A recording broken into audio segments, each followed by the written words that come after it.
just didn't mess with that. I fleed away from that because sex before marriage is a sin. It is. Every time you question him, correct him, challenge him on every move, he doesn't hear, I love you.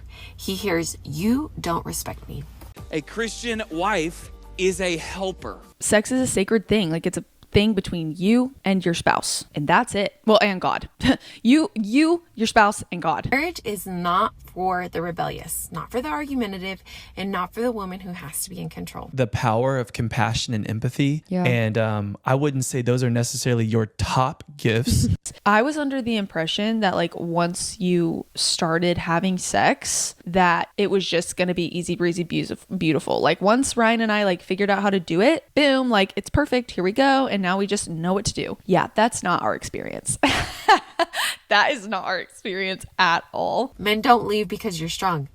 They leave because you're loud. Hello and welcome to Unreligiously. My name is Lauren and today we're going to be diving into something that comes up a lot in deconstruction spaces. It especially comes up in conversations surrounding gender roles. Christian gender roles. Today we're going to be talking about the Christian wife experience. And I don't just mean being married as a Christian woman. I mean the very specific type of marriage culture that a lot of us were taught that we were supposed to want, to seek, to protect in our lives, and to perform to the church members around us. It's a kind of culture where everything about you, everything about your life, from who you end up dating to how you end up dating to how you even clean your house or who cleans your house, it's all supposed to be outlined in this spiritual calling. Today I'm going to be going through this chronologically and talking about how this starts in dating, how it moves into married life as they age, and what actually happens when the wife also becomes a mother. I'm going to be talking about the expectations that hold this whole system together and keep women specifically under a lot of pressure. And this isn't to say that men, Christian men, don't face a lot of pressure as well, but that's for a different video. Today's video is just focused on the Christian wife experience. Because for a lot of women, this isn't just a lifestyle, and it's really not even a choice. It's something that they're born into and something that they're told they have to do, something they have to be. It's an entire identity, and for a lot of people, it can also act as a prison. I've seen so many people turn away from really good men who are just learning the process of sanctification, and they're like, no, can't do it. He's doing this. He's being sanctified just like you. And this relationship is actually supposed to sharpen him. So don't expect him to be perfect. Rather, expect him to be willing. And if he's not willing, then that's going to tell you his fruit. And that's going to tell you how he feels about you and how he wants to move forward in Christ. So we have to start off with dating relationships, or what people in this community often would call courtship. If you grew up in the evangelical fundamentalist movement, you might have called it either, but a lot of people that I knew still called it dating, but had rules that were almost as strict as courtship. If I stare at my boyfriend too long, I'm like, okay. I have to catch myself that I am thinking too much. That is more lustful. Holding those thoughts captive, either focusing on God being like, Lord, help me, or just exiting. You can't fight lust. You have to run. You have to leave the room. Listen, you do what you gotta do to get closer to God. Dating is supposed to be a time in your life where you are exploring, getting to know somebody else, getting to know yourself, and seeing what you like, what you don't like, if you're compatible, right? Figure out what your values are and what kind of a relationship you want in the future. But when you grow up in Christian purity culture, that is not what dating is for you. It's something that brings a lot of stress and anxiety. A man who lacks discipline in any area of his life should be enough of a reason for you to walk away. My sisters in Christ, when I tell you this, listen clearly. If he lacks discipline, reading his word, if he lacks discipline with his physical, I mean working out, taking care of himself, lacks discipline with his nutrition, lacks discipline with his cleanliness, lacks discipline with his morals, you need to walk away, because that man is not ready for commitment. And as Christian women, we are not dating to have fun. We're not dating, oh, haha, hee hee. We are dating for marriage, for commitment, for a holy covenant. That is marriage. The power of life and death is within the tongue. What what contributes to what comes out of our mouth? What is in our hearts? If your man is not reading his Bible, let alone studying his Bible and filling his heart with the Bible, what is filling his heart? If he is disciplined in reading his word, that's what's in his heart. When he opens his mouth, that's what's going to come out of his mouth. And if his actions align with his words, he's a man of God. He is a God-fearing man. It's a hyper-moralistic process where the main goal is marriage. Throughout the entire thing, you have to know that this is the person you're going to marry, rush towards that finish line, and make sure that everything you're doing up until that point is either protecting your future spouse or somebody else's future spouse. I was someone growing up who fully blocked it off. You know, in the Bible, it talks about like, if you lust with your mind, that's still cheating essentially. Or if you don't even let your mind cross that boundary of lust, basically, is what the Bible says. And so I pretty much just cut it all off. You know, I didn't watch the scenes in the movies. I skipped past them, and I didn't like let myself picture anyone naked in my brain or anything like this. And this might sound silly, but I just didn't. And honestly, because number one, I knew I shouldn't, but number two, I didn't really just want to. I don't know. I was just so focused on other things, my brain didn't really go there. And I just knew that I was going to wait for marriage to have sex. And so I didn't want to let my brain go to a place of thinking about sex, because that only tempts my flesh and my body. You can't really even just like somebody. You have to feel led by God to like them. You have to pray on it and think on it for a long time. You definitely can't just go out and start flirting with people and seeing who you connect with.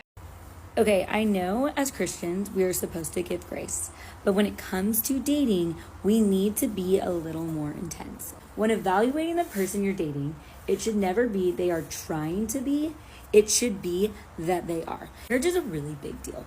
And it is so easy for us to be like, oh, but I know he's trying to be a good Christian. I know he's trying to read his Bible. I know he's trying to walk with the Lord. No. When you're evaluating somebody that you want to marry, spend 60 plus years of your life with, you should be able to confidently say they are. They love Jesus. They are spending time with the Lord. They are serving, fill in the blank.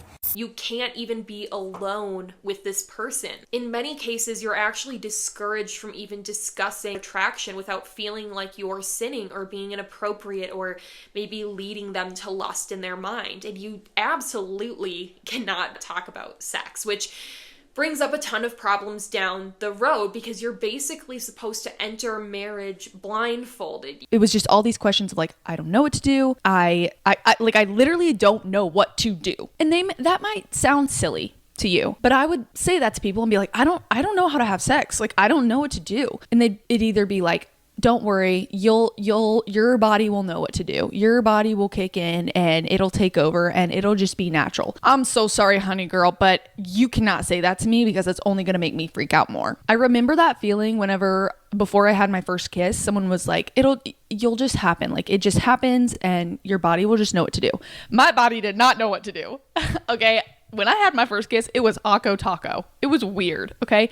I did what I thought I should do from the movies, because I've seen kissing scenes in movies. So I was like, okay, you like tilt your head, but like, which way do you tilt your head? Because I don't really know which way I'm supposed to tilt my head. So I guess I'll just like guess. And then like, I was like, okay, I'm supposed to like poke my lips out a little bit, I guess. And I mean, it was literally like that in my brain, okay? So if you haven't had your first kiss yet, rest assured, it'll be fine. Okay, it'll be okay. But for me, it was not this huge romantic thing. Okay. When someone responded like that to me with like, oh, I don't know how to have sex, and then I got that response, it was just like, ugh, it was just aggravating. And nothing against the people that said that at all. It's just like, we come from different backgrounds in the way that we grew up, quite possibly. And maybe we didn't. Maybe they waited too. But just for someone like me and my scenario and the things that I went through, that response made me freak out even more.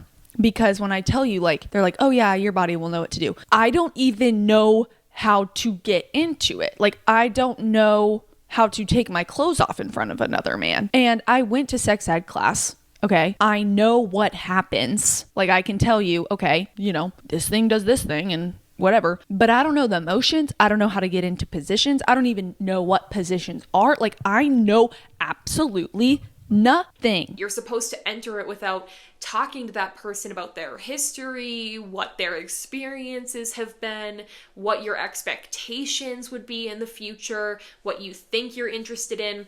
You have no vocabulary for that, no, a lot of times, education around sex, and you've even been told that you can't discuss this with your peers. You're not even allowed to read a book unless it's by a Christian author or it's been pre-approved by your parents or like gifted to you by a mentor. Even the books about having a marriage, sex within a marriage, you're very much limited in terms of access of what you're supposed to read, where you're supposed to be getting advice from. This means that for a lot of Christians who are doing the work to seek out information, they might be landing with people who aren't certified in this, didn't go to school for this. It might just be a pastor who's done a lot of premarital counseling and is summing up what he's learned personally. It is not somebody who is necessarily always going to be the best to learn from. And this means that a lot of Christians can go into marriage feeling unequipped completely for what's about to happen and for what's supposed to be this big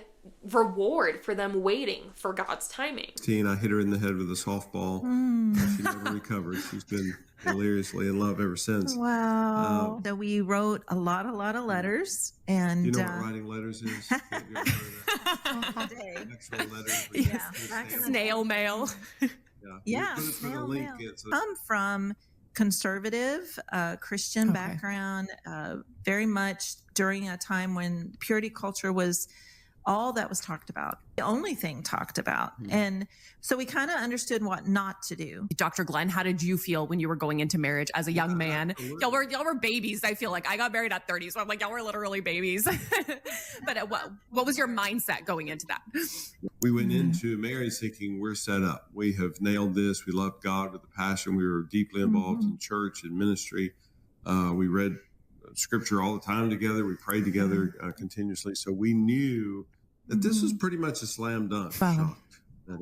And for me, it was the greatest 11 seconds of my life. So, and I was shocked at how ungrateful my new wife was. I was like, what? That was a big win. But I had no idea. Because, I mean, literally for me, we have penetration for the first time. And there you go. I ejaculated. And wow, what a huge win. The wedding night and the honeymoon was a disaster. And Phyllis figured out that, so we did a lot of water skiing on our honeymoon because Phyllis figured out if we're in a boat with other people, ain't none of that sex stuff happening. Phyllis is exhausted. She's like, oh, babe, I'm just so tired. And I'm like, well, if we hadn't water skied so much, wouldn't be Neither of us were prepared for the disappointment, for the trauma. Like there was, for me, the whole experience, and I didn't have a voice. I didn't know how to communicate what was happening for me.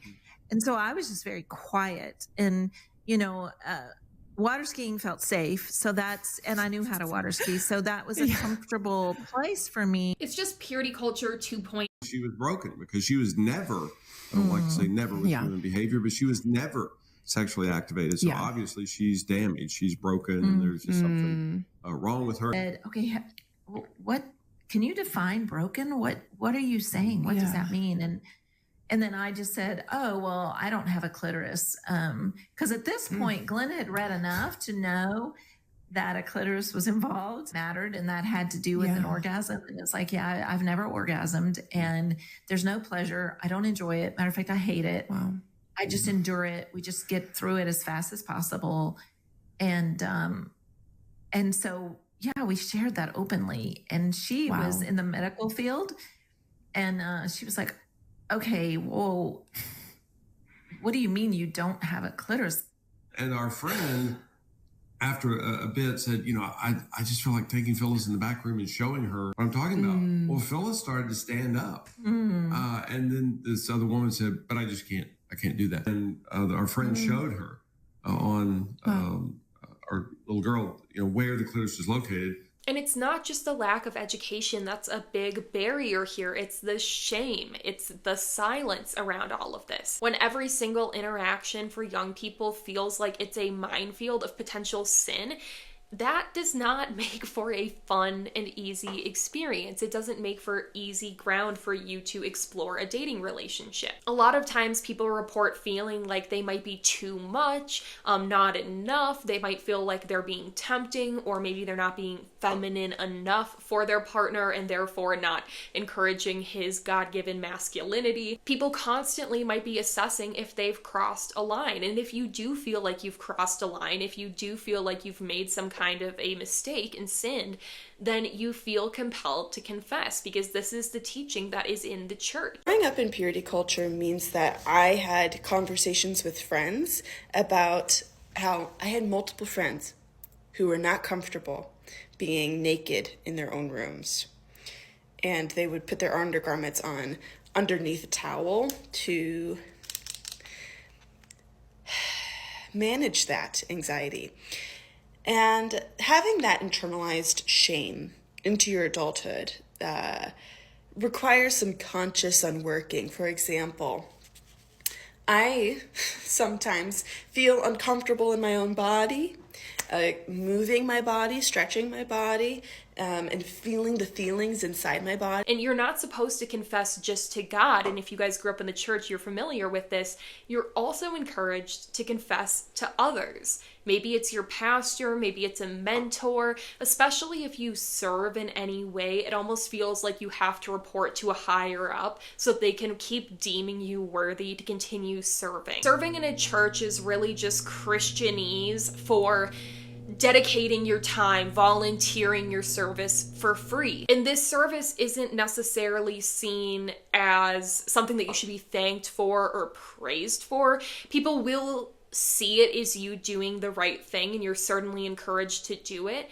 but you're not really serving the church or your pastor, you're serving God. And if you're living in a lifestyle of sin, then you aren't allowed to serve anymore because you're doing it for God, and not everyone is really allowed to be in that capacity. It's kind of an honor. And even though churches don't say this, being able to serve is really seen as an honor, and it kind of shows to other people that you are living the faith to a degree. You're living the standards of the faith. I'm going to make a brief note on this because we're specifically talking about Christian wives in this video, but this does become a big issue when you start having queer folks that are trying to be in churches, because they will say that they're friendly to queer people or other genders, but they are really not, because they won't let you serve. They might say you can come sit in the pews, you can donate 10% of your income, but you're definitely not allowed to serve. And for anybody that's grown up in church, you know that serving is how you get hooked into a church community.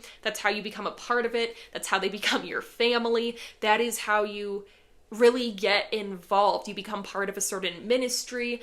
And if you're barred from doing that, you really are basically isolated within your church to a degree. So this becomes a big issue because churches will say that they're friendly, that they're accepting, that they're welcoming. They're truly not accepting or open or welcoming in these other capacities. They do sideline these people. Again, there's other groups that I could go into that also experience this in the church, and this is a whole other video, so we're not going to go fully into that in this video, but I do just want to hit on it for you guys. But back to confession. When you do something wrong, because you're serving God, because you need to be in this type of standing in your faith to serve, you might feel like you have to confess to somebody above you so that they can reconfirm to you that you are worthy, that you're still good enough, that you have repented enough, your guilt is sufficient kind of to say that, well, we can still let you serve. You obviously feel really bad about this. And that's just part of the culture. This confession is part of the culture, and this can be really private things. This could be, again, things about your private intimacy during dating. This could be making the mistake to, we kissed but we got a little handsy. Like, you will have to give details to these people when you confess. When you're like a teenager or younger in the church and you come from like an evangelical radical family and you do something sexual with your girlfriend or boyfriend or whatever, out of guilt, you tell your parents. It's not the sexual thing you did that's traumatic. It's the church and that culture that goes, now what you did was sinful. Repent. And what happens at that young of an age doing something so normal, but then it's being reinforced as hate, evil, horrible, that's the trauma. And if you're so lucky to be family of church leaders, then it's even worse because you're staining everyone. Oh, yeah. If you tell them out of fear because of the consequence, then you need to go into this covert campaign of covering everything. Top secret.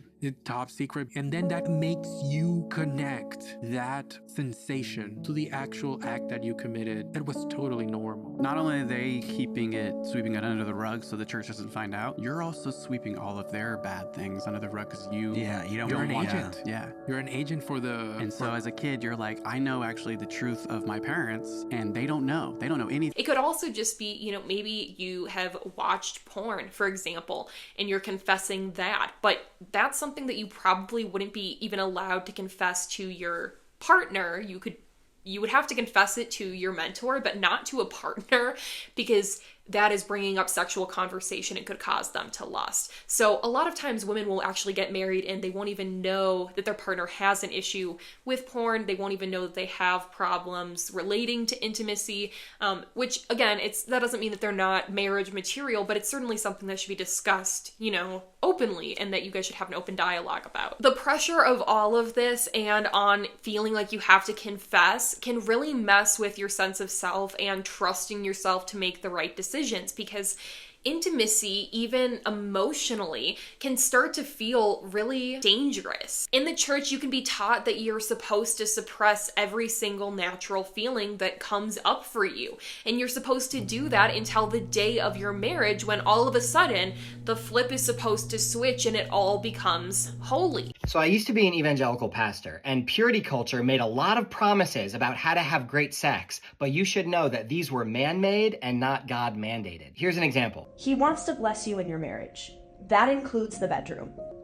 He wants that to be special. So that whole lie from the world that like, oh, well, if I don't do it before we get married, like the Lord literally knows what he's doing when he puts two people together. So you don't need to be worried that you're going to marry a man who can't, like, that you guys aren't compatible in the bedroom. Like, that's so silly. Like, the Lord wants you to be madly in love with each other, and he wants you to enjoy that together. He wants you to have children. He wants you to be, like, just intertwined and one. It's just a lie. It's just a lie. Yeah. It's a lie to get you to do the thing. From the enemy. It's from the enemy, bro. Yeah. He's like, yeah, but what if you get married and it's awful? Yeah, it's or weird. What if you get married and you guys just like don't mesh and you're not compatible? That is so gross. Also, you got your whole life to become compatible. So they talk a lot about the lie from the enemy that you might not be sexually compatible. But what about the lie that if you only save yourself for marriage according to the rules of purity culture, you'll have a great marriage and great sex? That's a made-up plan for your life, more rooted in patriarchy than in the Bible. Of course, I believe that many couples who wait can enjoy great sex. If that's the path you choose for yourself, feel empowered to do so. But don't for a second believe that that's the only way to do it, or that God promises good sex if you wait. I believe God wants sex in your marriage to be special. I also believe that God wants sex outside of marriage to be special. In fact, the book of the Bible, Song of Songs, explicitly celebrates premarital sex. If you didn't know that, it's because evangelicals deliberately ignore everything in the Bible that doesn't fit with their purity culture program. The more damaging lie is that there's only one way to enjoy sex, or that God needs you to follow a divine program for your sexuality, or you're screwed. You're not. Sex is a gift, so you can relax. And I hope you enjoy it. And then there's this whole for marriage mindset that goes on in evangelical culture. This means that everything, including your time, your affection, where you spend your money, how you use your body, all of that needs to be either for or in preparation for marriage. This isn't just about your own growth. And if it is your own growth, it's so that you'll be a better wife and mother. It's not for connection, for a better relationship with yourself. It's really not even framed in a lot of contexts as about being, you know, in a better relationship with God. It's about being a more palatable spouse, about being a more palatable partner. I cannot stress this enough. Do not wait until you get married to start preparing for marriage. Marriage is serious. Marriage is covenant between husband, wife, and God. Marriage is spiritual. God holds marriage to a high standard, so should you and I. And the enemy does not like God-fearing marriages, to be specific. And we should be doing everything that we can to prepare ourselves beforehand. And when you're married, it doesn't stop.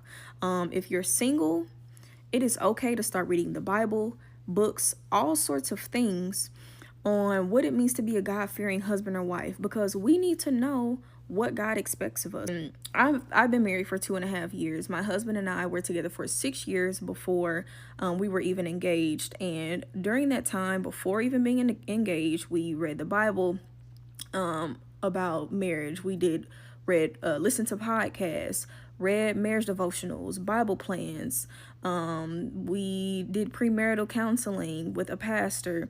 There are so many things that you should be doing to prepare for marriage. And once you get married, it doesn't stop. You still need to continue to learn the tools and have the things necessary. When you're a teenager and you're sitting in youth group and your friends are experimenting and some are doing wild things and some are doing nothing and you're not really sure where you stand, and like some of it grosses you out and some of it is like interesting. When you're in that environment, this sounds noble and it gives you boundaries. And I can see, I mean, even looking back for myself, I grew up in this, right?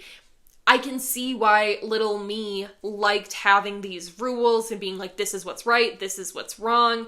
But in practice, it gets really confusing. In practice, it means that you don't ever really get to practice your autonomy, you don't get to develop normally and naturally, and you're constantly living for a hypothetical future spouse who may not really exist and who God may never bring to you. And then if you can make it through the minefield of dating, you get married. And this is where a lot of the impacts, the negative impacts of purity culture really comes into play. So Ryan and I are in a place right now. We're 5 months into marriage and I'm still not fully settled into the idea of intimacy with my husband. And what I mean by that is it's not just like an easy, this thing just happens for me kind of thing. I have to think about it. I have to work at it. And I am not really sure what I like still. I don't know what I like. And if you're listening to this and you're like,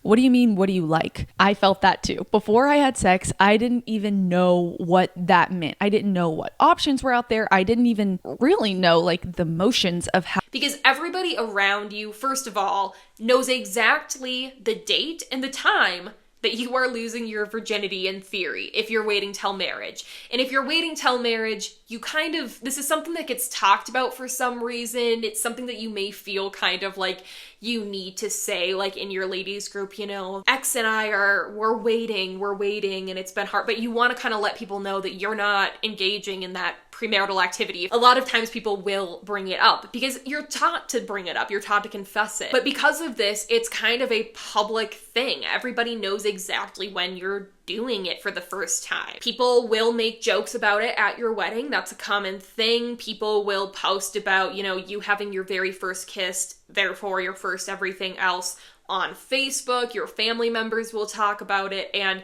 it can be really humiliating, especially for women who maybe already have, you know, some shame around this and want it to be private. They might be having some fear around it. I just had this view over time that sex was bad. Blanket statement, sex was bad. Sex after marriage in the way that God created it is so beautiful. But again, I didn't let my brain go there. And I didn't even realize that I didn't let my brain go there because I was so young. I didn't know what questions to ask. I didn't know what to bring up. And so I really realized when I got engaged, my fear around it. Your entire private life in your new marriage bed is a public conversation. And that also goes into the pressure for you to lose your virginity on that specific date, on the wedding date, because you are expected to start having sex that night. And if not that night for whatever reason, which would be horrific, very disappointing for the Christian husband,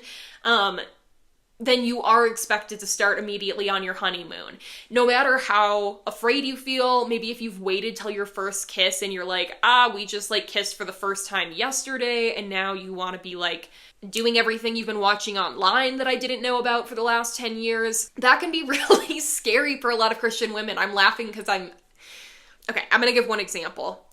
I personally know somebody, a friend of mine, who would not mind me sharing this story, but I went to a bachelorette party that they had, and they cried, like really cried about the wedding night and about the fear that they had. They were humiliated. Like one of their older married friends, you know, Christian women, like for some reason, a lot of them, and I don't mean to offend any of my Christian audience, I'm obviously generalizing here. I feel like if you watch my content, you're probably not in this group. But like the older Christian ladies can sometimes be like, oh, they can be the ones making jokes about this stuff and making comments about it. They are the ones throwing you things like lingerie bachelorette parties where that's like, you've never even seen a male body before, much less explored your own, and now you're like looking at like crotchlet, you know what I mean? I got through the fact that like, okay, I am gonna have sex. And then I actually started getting excited about it. Like a couple months after that, I was like, okay, like I'm actually gonna do this. And I've waited this long for this. I'm excited. Like this is gonna be great. And it's gonna be God honoring. So couple months go by. We're about 2 months until the wedding, and a second wave of freak out hit me. And I was like, oh my gosh, I am going to have something inside of me. And that was like a bigger freak out, because I had like the realization that I was going to have sex, but this was like the realization of, oh, like you are going to like feel things. And my body had never experienced anything like that. Like I have never pleased myself in any way. I've never taken off clothes in front of a guy. Nothing. Very inexperienced. Very, very inexperienced. I've never even at that point had seen anything of a guy's. So, and again, like you see the pictures in sex ed class. Okay. But, or like one time I accidentally got sent a picture and I didn't know. I like opened it on accident. Like I had no control over that. And I was like, yeah, but that's literally it. I have no idea what this is going to feel like. And it was like the freak out of the feeling of it, of like, oh my goodness, this is going to be a lot for my body to handle. And like people have said it's supposed to hurt. Like, that terrifies me. Terrifying. It was so terrifying to me, which again is not a God honoring feeling, but the world, evil, all of that was just like consuming my brain. It's hard for me because there are these moments where Christians will say like, this is part of the beauty of our religion, like this marriage moment, waiting for marriage, keeping the marriage bed pure. Like this is a really, really beautiful thing. And if you've decided to wait for marriage, wait till marriage. You know, I know many people who've done it, but I know, multiple people who don't regret it and they're very happy with it. They made, they picked the right person. It was right for them. I do think there's beauty to that, like in the same way that marrying your high school sweetheart, I think is beautiful. But in practice, when you're not talking about it, when you're a teenager, when you're actually experiencing this, it doesn't feel like that. Now you all of a sudden are expected to go from turning all of this off in your mind to turning it on and like putting on a show for your spouse and meeting all of their expectations, which were never allowed to be discussed before that night. Ladies, when you get to his wedding night, he's been planning this night his whole life. So what you need to do is stand where he tells you to stand, wear what he tells you to wear, and do what he tells you to do. You're going to make him the happiest man in the world. If you decide to wait longer, that's seen as a big disappointment. And this is a big concern with Christian young women. And actually, this is just funny to me because I don't know why this was like a concern to me. But from a young age, this like everyone knows the exact date that you're losing your virginity and you're supposed to like go from kissing to sex within one day. Like you've never even really been alone with this person before. You've never vacationed together. Neither of you have any sex. Like that really disturbed me. And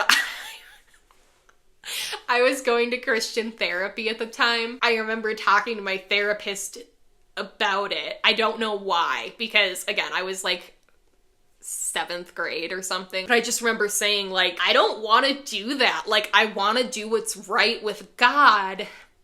But that sounds terrible. Like, I feel bad saying it, but I'm jealous of secular people because the way they're doing it feels like a lot more natural to me. And I remember the therapist was like, well, Lauren, I counsel a lot of Christian couples and the majority of them, I don't know if this is true or not, but she was like, the majority of them are not having sex on their wedding night. It's something that they work up to over a period of weeks or months or days, like whatever that time frame is for them. So it's this really beautiful thing that can just happen. And I just remember sitting there going, okay, I don't like that either. And again, it's okay if you guys do. Like, if you're like, that works for me, this isn't going to be an issue in my mind, I can just flip the switch from 0 to 100. If you can do that, more power to you. This is not shaming anyone who's decided to wait, but I just remember in myself, I was like, I do not want that. And then I remember feeling inside of myself, I was like, I just decided, I was like, I'm gonna marry someone who is a convert. I really had this planned out. I was like, I'm gonna marry a guy who's a convert to the faith, hopefully like in his like 20s, so he's had the past, so at least one of us will know what the fuck is going on. Like, what least Christian thought ever. I felt really guilty for having that thought afterwards, and it's obviously like this was the 7th grade like therapy conversation and thought that I had to myself, and I still remember this like clear as day. But I just remember thinking about it and being like, this literally sounds terrible. Like, you're telling me that it's like, I don't want to wait 3 months into like, you can't tell me that he wouldn't be disappointed. And yes, a good partner would understand, but at the same time, sex is really pushed as the reward for waiting. And so to wait and then say, give me another 90 to 120 days. You want to be entering your marriage feeling excited about it and in love, and not having like stress and humiliation as feelings that are coming up for you. But the devil will take anything. He will latch onto anything, and he knew. I mean, he knew, okay? Because he can just, I don't know, find a target on a, like find the center point on a target and just bing. And I let him do it. I let him take those thoughts in my mind and create and build this fear. I had 2 waves of kind of freakouts during engagement when it came to sex. And I verbalized this in our marriage counseling with Ryan. And then I also just talked with Ryan about it separately. Again, trying to remain true to the boundaries that we had, because we didn't want to have too much of an intimate conversation about sex to where we did feel tempted to have sex before marriage, because we made that promise to God. We made that promise to each other. We made that promise to ourselves to not cross that line. And with all the pressure on sex, they also don't prepare you to be educated about it, which makes everything so much harder. The lack of sex education can make things a lot more complicated. I'm really not trying to blow things out of proportion here. I'm not exaggerating when I say that some of these more fundamentalist Christians do not know basic anatomy. What I will say is I had to look at Ryan, okay? And I was like, for me, we have to remove any idea of setting a mood or having this really intense romance involved, because I need you to walk me through everything. I need you to talk to me about everything. I need to be aware right now, because I've never experienced anything like this before and have no idea what I'm doing. And the way that I'm going to feel most comfortable is if we walk through everything together, talking about it. And when we had like showered and you know, everything was done, and I looked at him and I was like, did we just do it? Like, I still wasn't sure, because it was so foreign to me. They weren't allowed to look at the human body in textbooks or like just, you know, like drawings of anatomy. Literally never. They were not allowed to think about this kind of thing. It's really common for young women to not even know where their vagina is until they get their first period and then have to figure it out because they were told not to ever look or to like be down there. Some Christian curriculum, homeschool curriculum, doesn't even talk about this at all. It completely skips over it or just talks about the fact that sex is supposed to be in marriage. So when something doesn't go how it's supposed to, like if someone is experiencing a lot of pain, or if their sex drives are completely mismatched, or if things are just really awkward and it's not going the way that they hoped it would go, then that can feel like really catastrophic because you were promised that this was a prize and now it's something that's actually weighing on your marriage that's making it more difficult. And it feels humiliating to be having issues with something that you're just told is supposed to like fall right into place. And, oh, I bet you guys are like rabbits right now at church. Like, and you're like, actually not. Like, that's hard for young Christian couples. And that's without even getting into the actual difficulties of moving in with somebody that you haven't lived with before, being committed to somebody who you don't know in several areas, like intimately, or like in how they live day to day in some cases. It's so important. We have to remember the eternal perspective of all of it. When Grant and I first got married, I laughed with people. I was like, I am learning the true gospel all over again in being married. I really am. I'm learning the simplicity of the gospel, what it looks like to forgive, what it looks like to love unconditionally, what it looks like to lay my life down for someone else. I am learning literally the gospel and the thing that I have built my life on and believe, but it's being put to the test in a way that I never have been tested before. We talk about this in my videos from time to time, but there's a model that's shown in a lot of churches called the umbrella of authority, and it just shows an umbrella to show the covering. So first covering is God, then's the husband. It's a little bit smaller, so God is completely covering the husband. And then there's the wife under the husband, which is smaller. So now the wife is not only covered by the husband, but she's also covered by God. Then there's the children. So the children naturally have mom, then they have dad, then they have God above them. And that is how it goes. That's kind of the umbrella of authority. I like to call it the umbrella of control. When you are an unmarried woman, the leadership belongs to your father and then to God. Really, God is always your ultimate authority. God first, then your father. But when you get married, your father would fall out of that equation, and then it would be your husband and God. It would no longer be your father and then God. You will never catch me fighting for equality in my marriage. I am very content being underneath my husband and finding security and safety in his authority. You're also learning to submit to somebody, to follow the rules of somebody, to completely change the rule system and framework that you've previously lived on. Now this changes to your husband and you need to learn that. And that's something that you can't know really until you actually live together and you're actually doing life together. If your presence feels like pressure instead of peace, he won't run home to you. He'll run from you. He's not looking for a debate partner.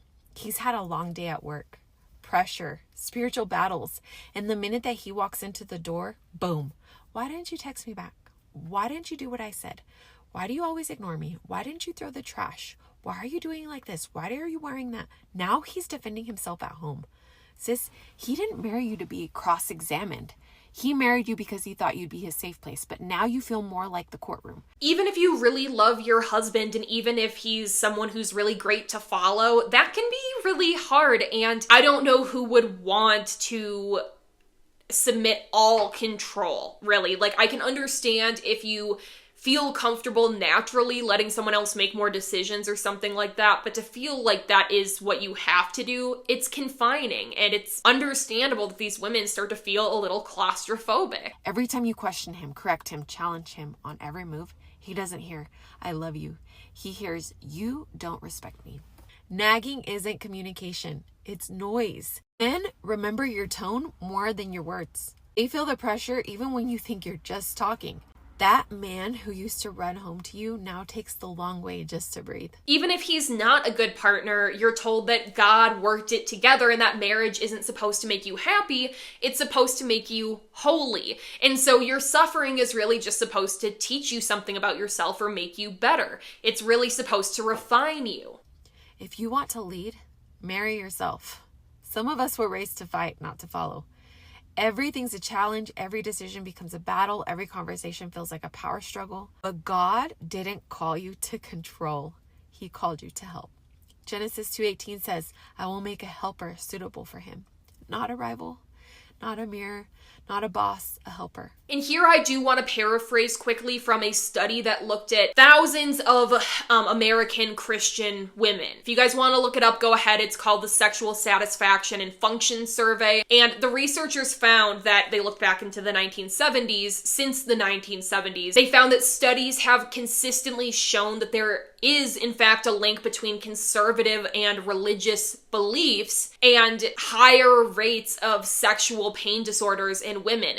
If you guys have ever been in the purity culture groups on Reddit or Facebook, people having issues with vaginismus or other pain that they didn't discover until their late 20s when they got married and had sex for the first time, they had never, explored before, they all of a sudden realize months into their marriage having excruciating sex, essentially, like they realize realize that they have these pain disorders, and there are higher rates in religious conservative women. They also found that believing in purity culture ideals specifically would do this. So it's not just that you grew up conservative religious. If you grew up strongly impacted by purity culture, you could be among this group. And all of those same exact beliefs, those were actually tied to lower marital and sexual satisfaction overall. I did find a lot of studies that were very pro-Christian relationships, but when I looked more into who funded the research, it was often churches or groups like Focus on the Family, and they weren't peer-reviewed. They weren't, they try to kind of look like real research papers, real studies, but they were not. Easy for us to get caught up in my spouse isn't giving me what I need. My marriage needs to serve me. And it's like, at the end of the day, the best marriage is two people in love with Jesus that lays down their life for one another. If you guys have compelling, true studies for me, link them for me. I would love to see them. But I do think that's a little bit interesting that these other articles promoting purity culture ideals and saying that it does actually result in lower divorce rates, in happier sex lives, in better marital satisfaction. After going through the research and really trying to sift through what is, credible and what is not, it seems like that is not the case. In the same study, they also found that women who had never believed in those things were better off in all of those categories, and people who had unlearned, deconstructed the beliefs, so they were now in the non-belief category, they had mixed results. Some of them improved, but some of them were still having a lot of trouble with their old beliefs and were still impacted just as strongly. And I think that's something that, anecdotally we can see. We can see that from the feedback online, from the conversations online, and just from talking to women who are in the church. I think that this just shows how ingrained this really is in your mind and how much damage it truly does. The fact that it results in physical pain that is overlooked by the husband, in many cases for sometimes a year or years, 6 months, a long time. They are hurting their wives. Although they don't know there's a medical cause for it, so they'll feel bad afterwards, they really poo-poo the pain away before it's validated by a doctor and tell their wives that they should just get over it and this is just what it is and why aren't you enjoying it? And they really, a lot of times, can start to blame the woman. Obviously, not in all cases, but in a lot of cases. Purity culture doesn't teach the differences in libido, so couples don't often even know for themselves what their sex drive is, but people can get into marriages and find that they have completely mismatched libidos, and this goes for women having higher sex drives as well.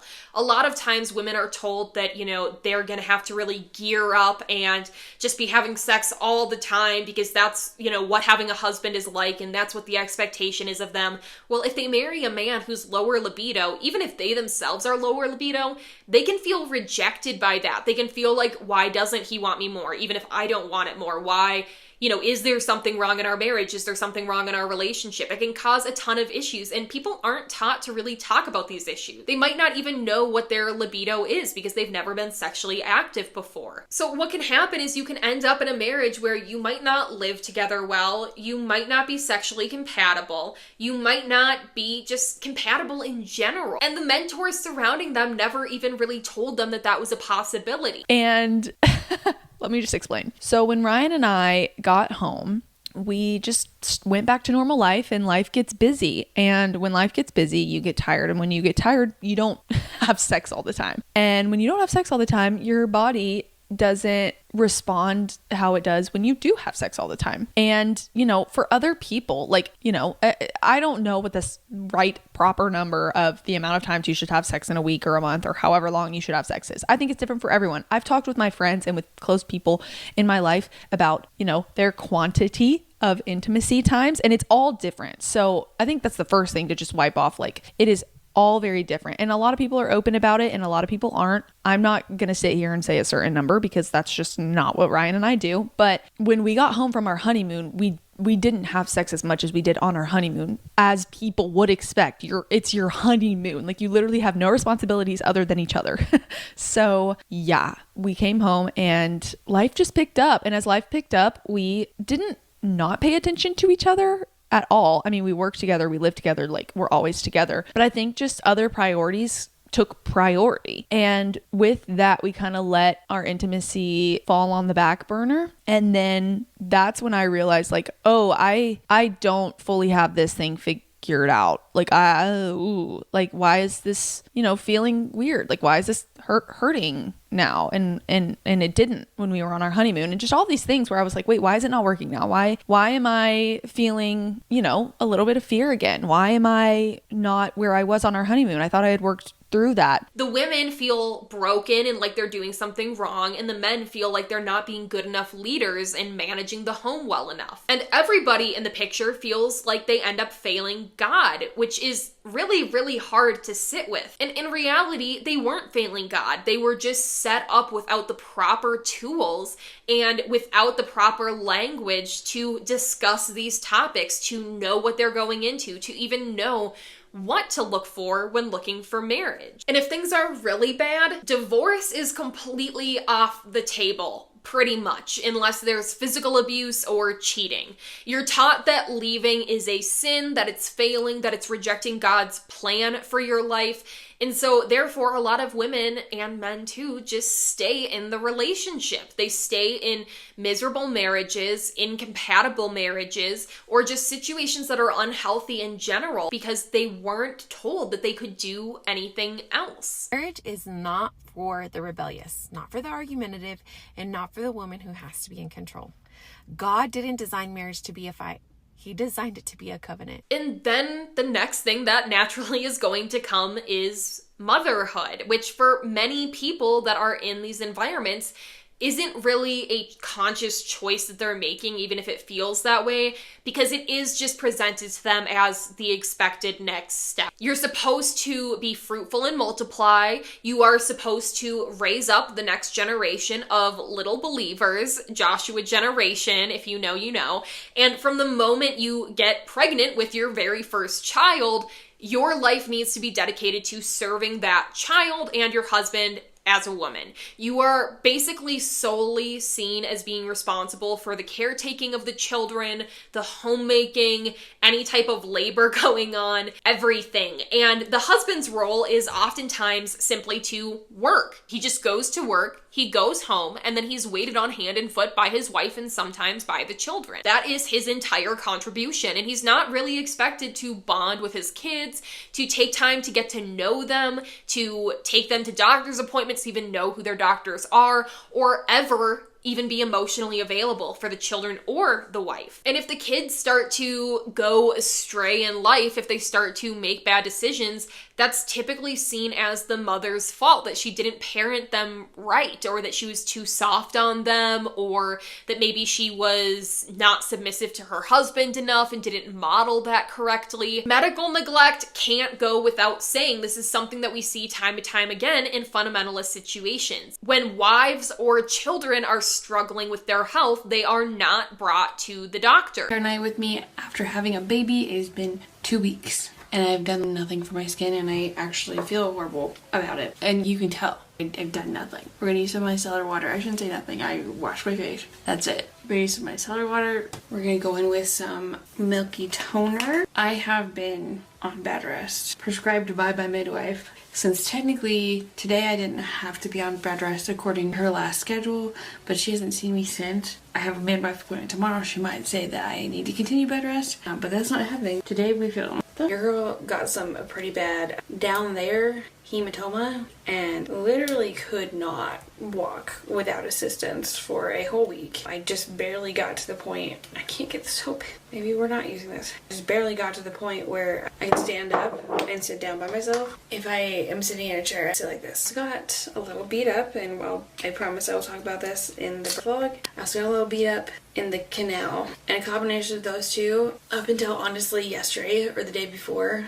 anytime I sneezed or coughed or laughed, it felt like this motion with a sharper object, just right up there every time. So this romanticizing postpartum, that was thrown in the garbage. Their pain is minimized, their symptoms are minimized, and their problems are made a lot worse by delaying seeking the proper medical treatment. When it comes to the men needing help, they go into urgent care right away. If they have a sore throat, they're being waited on hand and foot. But the children and the wives, they're kind of left to fend for themselves. This can cause really serious consequences. And financially, when you are a stay-at-home mom and you're living on your husband's income because of the expectation, not because of how realistic that really is for your family, the implications can go way, way past just doing the cooking and, the school drop-off, especially if you're homeschooling, because you're financially locked in, so you're limited. You are completely submitting to the lifestyle that your husband can provide. And if he doesn't want you to work,